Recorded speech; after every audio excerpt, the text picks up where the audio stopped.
비서실장께 네. 듣겠습니다. 수고 많으십니다. 지금 청와대 인사가 시스템 인사로 진행되고 있는 거죠? 네, 그렇습니다. 인사추천위원회를 비서실장께서 주재하고 계신 거죠? 예, 제가 비서실장이 위원장으로 되어 있습니다. 예. 박기영 전 본부장 네. 임명 나흘 만에 자진 사퇴를 했는데요. 자진 사퇴 후에 페이스북에 현대판 화형을 당한 것 같다. 마녀 사냥의 제물로 만드느냐는 적폐를 청산해야 진짜 민주사회다. 이렇게 자신의 어떤 사퇴하게 된 데 대해서 일종의 억하심정을 표현했는데 동의하십니까?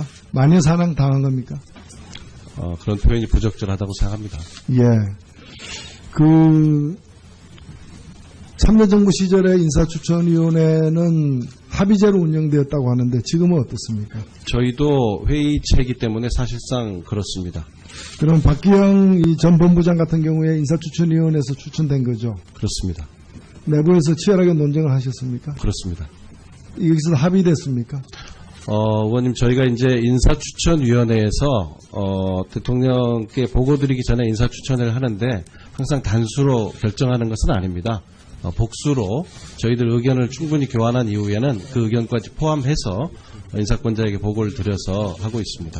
복수라고 하면 이제 찬반 이 양면이 다 있다라는 그런 뜻에서 복수. 그것뿐만 아니라 후보자를 복수로 하기 3인 보통 3인 이내 정도로 압축을 해서 인사권자께 보고를 드리고 있습니다. 그 박남춘 전 참여정부 인사수석이 쓴 책에 따르면은 대통령의 인사라는 그 책에서는 인사추천위원회가 합의제로 운영되기 때문에 한 명이라도 인사추천위원 중에서 한 분이라도 강하게 반대하면은 추천하지 않았다라고 이렇게 얘기하고 있는데 그런 방식과 지금 방식이 비슷합니까? 다릅니까? 제가 말씀드린 것처럼 저희가 이제 최종적으로 인사추천위원회에서 이 검증 내용을 같이 이제 토론을 하고요. 저희가 단수로 압축하지 않고 3인 이내로 압축하기 때문에 거기까지 합의의 이제 수준의 문제인데요. 한 사람으로 딱 정할 때는 의원님께서 예로 드신 그런 경우에 저희들도 한 명으로 정할 때는 이견이 있을 때는 정하지는 못합니다. 그래서 이 복수 내지 3배수로 압축돼서 보고를 드리고 결정하고 있습니다.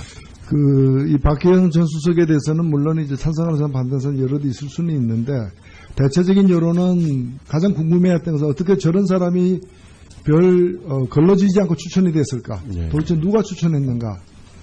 이게 대통령의 강한 의지의 어떤 결과인지 아니면은 추천하는 과정에서 공보다 공에 비해서 관은 크지 않다라는 강력한 어떤 심정을 굳힌 것인지에 대해서 의문을 많이 가졌거든요. 하실 말씀이 있습니다.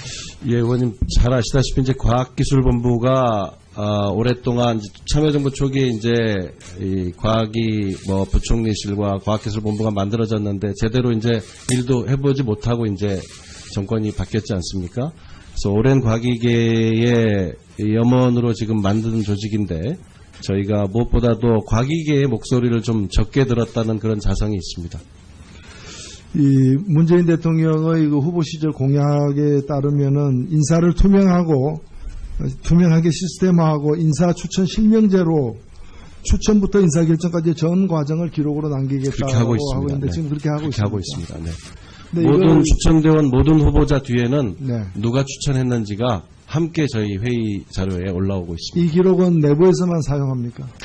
예, 의원님 인사관리 사항이어서 비공개 자료라고 하겠습니다. 근데 기록에 남기는 이유는 사후에 하나의 거울로 삼겠다는 뜻 아닙니까? 물론입니다. 저희들한테는 늘 반추해 볼 수 있는 자료가 되고 아마도 이제 대체로 인사 관련한 내용들은 이제 임기 후에는 지정 기록물이 될 것 같은데요. 그 이후에 어느 법률적인 시한이 지나면 충분히 확인할 수 있을 텐데요. 그러면은 그러면은 외부에 공개하는 건 그렇다 치더라도 여러 문제가 있을 수 있으니까 네. 박기영 전 본부장의 어떤 이 인선이 어떻게 평가하십니까?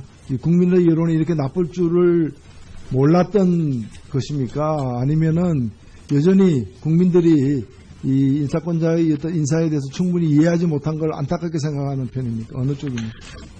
예, 저희들이 국민의 눈높이에 맞추지 못했다 생각하고요. 특별히 과학기술본부에 대한 과학기술인들의 그 열망을 저희가 그리고 그들의 목소리에 충분히 귀 기울이지 못했다라고 자성하고 있습니다. 노회찬 의원 수고하셨습니다. 다음 더민주의 강훈식 의원 질의해 주시기 바랍니다. 네, 충남 아산 출신의 강훈식입니다. 비서실장님께 몇 가지 여쭤보겠습니다. 2015년에 우리 요즘에 국민들이 전부 다 달걀 때문에 걱정 많은 건 알고 계시죠? 예. 네, 국민들 모두가 달걀 때문에 걱정하는데 제가 이렇게 좀 자료를 봤더니 언론 보도에도 났습니다만 2015년에 계란 및 알 가공품에 대한 안전관리 대책을 만들어서 보고를 하려고 했으나 11월 17일입니다. 발표할 예정이었는데 청와대 민정수석실에 보고한 후에 연기를 결정했다. 이런 최근의 보도가 있었습니다. 당시의 민정수석은 우병우 전 수석이었습니다. 식품관리 대책을 경제수석실도 아니고 민정수석실로 직접 보고받은 것에 대해서 저는 굉장히 청와대 시스템이 어떻길래 그런가. 야당 의원님들이 다 이래서 민정수석 찾는구나. 모든 걸 다 했다. 저는 이렇게 생각이 듭니다. 그래서 왜 그럴까 이렇게 생각을 해봤더니 어떤 보도에 당시에 식약청장이었던 우리 김승희 자유한국당 의원께서 박근혜 대통령이 국민관심격인 계란 위생관리에 관심이 많아서 당시에 청와대 주요 라인 및 모든 국무조직실, 정부 부처 등 해당 정책에 대해서 관심이 많았다. 이래서 대통령의 관심사항이기 때문에 민정수석실에서 직접 챙겼을 것이다. 이렇게 이야기하고 있습니다. 제 첫 번째 질문입니다. 민정수석실에서 이러한 식품 안전 분야까지 개입하는 것이 정상적인 시스템이라고 생각하십니까? 예, 의원님, 저희들 업무 구조에서는 뭐 납득하기 어려운 또 있을 수 없는 일이라고 생각합니다. 좋습니다. 전 바로바로 여쭤보겠습니다. 두 번째로 이번 국정농단의 핵심적인 일은 대기업 총수와 대통령이 독대하면서 생긴 문제입니다. 14년에 대통령령으로 창조경제 민관협의회 설치 및 운영 규정을 만들어 놓고 이것을 안종범 경제수석이 주도해서 기업들을 이끌고 거기에서 대통령과 독대해서 소위 민원을 풀어주고 그거를 바탕으로 해서 모금을 해냈던 것이 문제였다고 저희는 보고 있습니다. 즉 바꿔 말하면 2015년 10월에 미래재단이 재단을 구성하고 K스포츠가 16년 1월에 출범하고 이렇게 해서 그 전에 15년 초에는 창조경제혁신센터를 만들어서 대기업으로부터 700억 원을 모금한 바 있습니다. 이게 대통령령으로 정해져 있던 창조경제 민관협의회 설치 및 운영 규정에 따른 것입니다. 제가 질문하겠습니다. 2014년 이후에 청와대가 민간합동 창조경제협의회를 설치해서 운영해서 들어간 비용이 얼마인지 그리고 이런 협의회 폐지 여부와 다시는 개별 기업과 밀실해서 지난 정부에서 했던 독대는 막아야 된다고 생각하는데 이 부분에 대한 견해는 어떠신지 궁금합니다. 예, 의원님, 아까 제가 다른 의원님 질의 때 말씀드린 것처럼 저희들로서 이제 이 자료들을 확인하기 어려운 한계는 있습니다. 다만 정부는 정권이 바뀌어도 연속성이 있고 그 핵심은 책임이라고 생각합니다. 그래서 이전 정부 청와대에서 부적절한 국민들이 납득할 수 없는 행위가 있었다면 거기에 대해서는 저희들이 필요한 만큼의 조사를 해서 국민들의 알 권리 차원에서 이 공개할 내용은 공개를 하고 또 유관기관에 저희가 이첩할 일은 또 그렇게 하도록 최선을 다하겠습니다. 네. 또 하나 여쭤보겠습니다. 저는 이게 잘 이해가 잘 안 가는데요. 그 국정농단 주요 세력인 김기춘 비서실장, 안종범 수석, 우병우 수석, 정호성, 안봉근, 이재만 비서관, 이영선, 윤전추 행정관 이런 분들이 다 지난해 말하고 올해 초에 청와대를 퇴사한 걸로 알고 있거든요.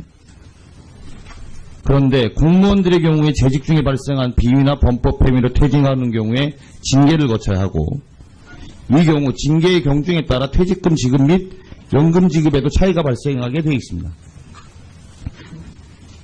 지금 이분들 제가 거론했던 분들 포함해서 조윤선, 김종덕, 정관주, 신동철, 김소영 등 국정농단 주요 세력들이 퇴직금 지급 내역과 연금 지급 계획에 대한 자료가 있는지 궁금합니다. 의원님 확인해서 그것은 서면으로 보고 드리도록 하겠습니다. 네, 이상입니다.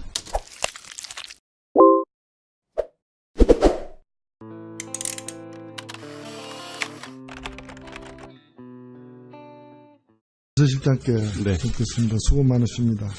지금 청와대 인사가 시스템 인사로 진행되고 있는 거죠? 네, 그렇습니다.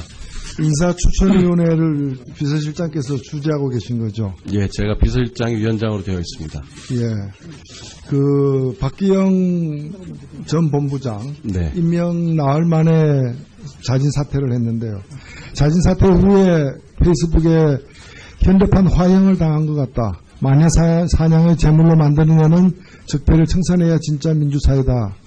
이렇게 중에서 한 분이라도 강하게 반대하면은 그 추천하지 않았다라고 이렇게 얘기하고 있는데 그런 방식과 지금 방식이 비슷합니까? 다릅니까? 제가 말씀드린 것처럼 저희가 이제 최종적으로 인사추천위원회에서 이 검증 내용을 같이 이제 토론을 하고요. 저희가 단수로 압축하지 않고 3인 이내로 압축하기 때문에 거기까지 합의의 이제 수준의 문제인데요. 오늘 한 사람으로 딱 정할 때는 의원님께서 예로 드신 그런 경우에 저희들도 한 명으로 정할 때는 이견이 있을 때는 정하지는 못합니다. 그래서 이 복수 내지 3배수로 압축돼서 보고를 드리고 결정하고 있습니다. 이 박혜영 전 수석에 대해서는 물론 이제 찬성하는 사람 반대하는 사람 여럿 있을 수는 있는데 대체적인 여론은 가장 궁금해했던 것은 어떻게 저런 사람이 걸러지지 않고 추천이 됐을까? 네. 도대체 누가 추천했는가? 이게 대통령의 강한 의지의 어떤 결과인지 아니면은 추천하는 과정에서 뭐 공보다 공에 비해서 관은 별 크지 않다라는 강력한 어떤 심정을 굳힌 것인지에 대해서 의문을 많이 가졌거든요. 하실 말씀이 있습니다. 예, 의원님 잘 아시다시피 이제 과학기술본부에서 대통령께 보고드리기 전에 인사추천을 하는데 항상 단수로 결정하는 것은 아닙니다.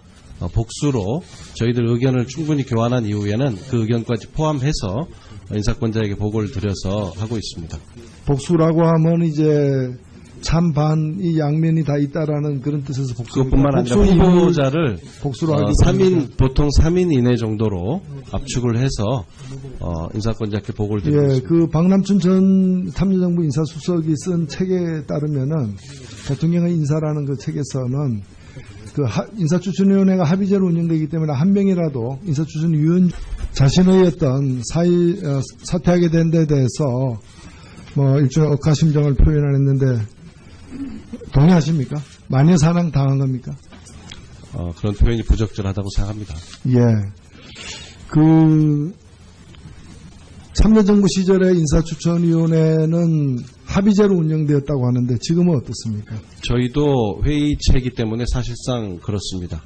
그럼 박기영 전 본부장 같은 경우에 인사추천위원회에서 추천된 거죠? 그렇습니다.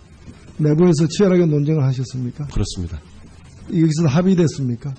의원님 저희가 이제 인사추천위원회